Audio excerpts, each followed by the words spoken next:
So, guys, just like we talked in our previous videos, the first few days of Commanders training camp gave us a pretty good idea of where this team stood.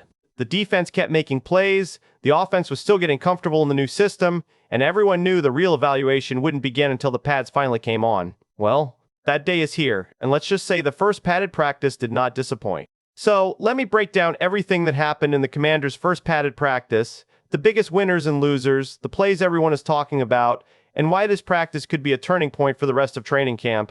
Let's get into it. What's up, Commanders Nation? Welcome to the NFL Playbook Commanders. If you're new here, don't forget to hit that subscribe button. Okay, so this was day 5 of camp, but it was day 1 in pads, and you could feel the difference right away. Practice looked sharper, it looked crisper, and both sides of the ball had their moments. I mean, that's exactly what you want to see this early. You don't want one side dominating the other, because if the defense just runs over the offense every single day, that tells you the offense still has real problems. So today we got a back and forth battle, and that is a good sign heading into the rest of camp. But before we even get into the plays, I have to talk about the center position, because look, this thing has been messy all camp. The team made a roster move that honestly caught a lot of us off guard. They signed a center named Trey Hill and released cornerback Trey Hawkins to make room for him. Now here's the real reason behind it. Starting center Nick Allegretti went down with a calf strain right at the start of camp, and with Allegretti out, the Commanders simply didn't have enough healthy bodies who could snap the ball. So, they brought in Hill to fill that gap. He is basically a camp body brought in to hold things down at center until Allegretti gets back, which the team says could be soon. But let's be real, this move does not fix anything for September. It does not help against the Philadelphia Eagles, it does not help against the Dallas Cowboys, and it does not help against the Seattle Seahawks. What it does is give the coaches enough bodies to run a clean practice without pulling guys from other positions. So as a fan, I am still nervous about center. Now, with that said, there was actually a bright spot today. Julian Good-Jones had a really good day in pads at center. I know, some of you are rolling your eyes right now because he has not exactly earned our trust the last few years. Believe me, I get it. But I have to give credit where it is due. He held his own today, and if he can string a few more days like this together, maybe, just maybe, we do not have to panic as much about this position. I am not saying I am sold yet. I am just saying it is a step in the right direction. And honestly, guys, I think we owe it to these guys to be a little patient here. We are impatient fans. That is just part of who we are. We want answers right now. We want a starter locked in yesterday. But the coaches have said they are still monitoring this situation, still exploring their options, and that takes time. So instead of losing our minds every single day over who is snapping the ball, maybe we just let this thing breathe a little bit and see how it plays out over the next few weeks. Alright, let's shift over to the quarterback because this is where things get exciting. Jayden Daniels looked really sharp today. Early in camp, some folks were saying he was holding onto the ball too long and having trouble finding open guys. Well, that story has completely changed. He's getting the ball out fast now, he knows where it is supposed to go, and he is seeing the field like a guy who has been in this offense for years, not months. That is exactly the kind of jump you want to see from your franchise quarterback heading into a big season. And you know what? The connection between Jayden Daniels and Terry McLaurin was on full display today too. He hit Terry McLaurin in the corner of the end zone for a touchdown, and honestly, we missed seeing that connection so much last year. It felt like forever since we had seen those two hook up in the end zone, and seeing it again just feels right. Speaking of touchdowns, let's talk about the tight end room for a second, because Chig Okonkwo had himself a real nice day. He caught a touchdown from Jayden Daniels in the back of the end zone. And what stood out to me is that he got bent up awkwardly on the play before it and still came right back 2 plays later to make the grab. That says a lot about a guy's toughness. He also talked about learning from the new tight ends coach and how he is trying to become a smarter route runner while still staying true to his own game. I like hearing that from a young player. And, interestingly, the receivers are doing their job as blockers too, because this offense wants that from everybody.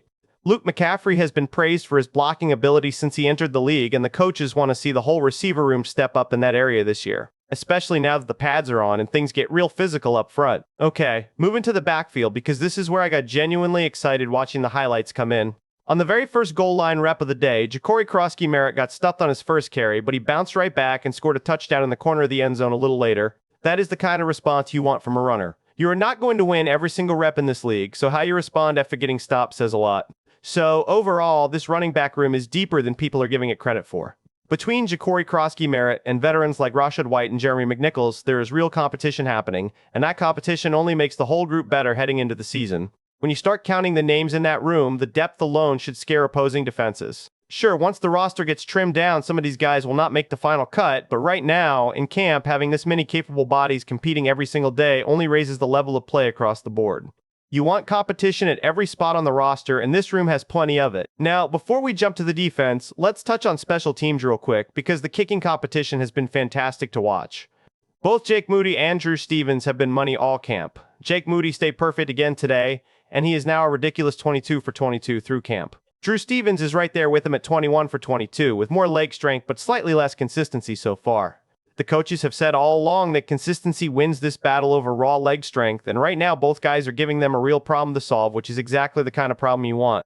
Alright, now let's flip over the defense because there was plenty happening on that side of the ball too. First off, big news heading into practice. Linebacker Kain Medrano has officially been cleared off the PUP list. He passed his physical just in time for pads to go on, and that timing matters a lot for him because he is in the middle of a real linebacker battle and he needs every rep he can get.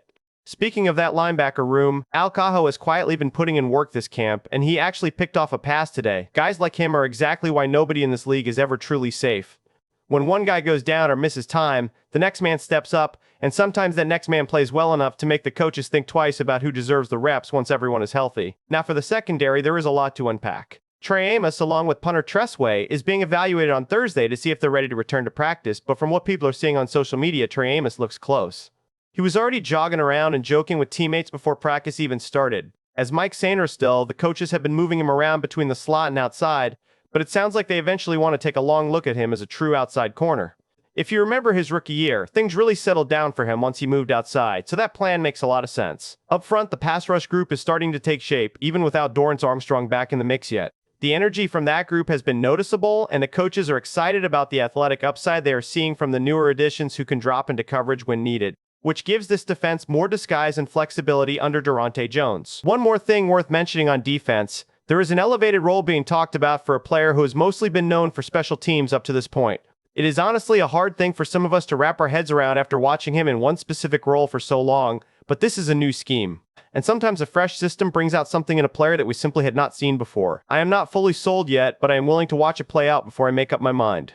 Look, I think that applies to a bunch of guys on this roster right now, honestly. We have a habit as fans of putting players in a box based on what we saw them do in a completely different scheme under a completely different coaching staff years ago. But this is a new defense, a new offense, new coaches teaching things a different way, and sometimes that is exactly what a player needs to finally take that next step. So before we write anybody off completely, I think we owe it to these guys to at least watch how it plays out under this new system first.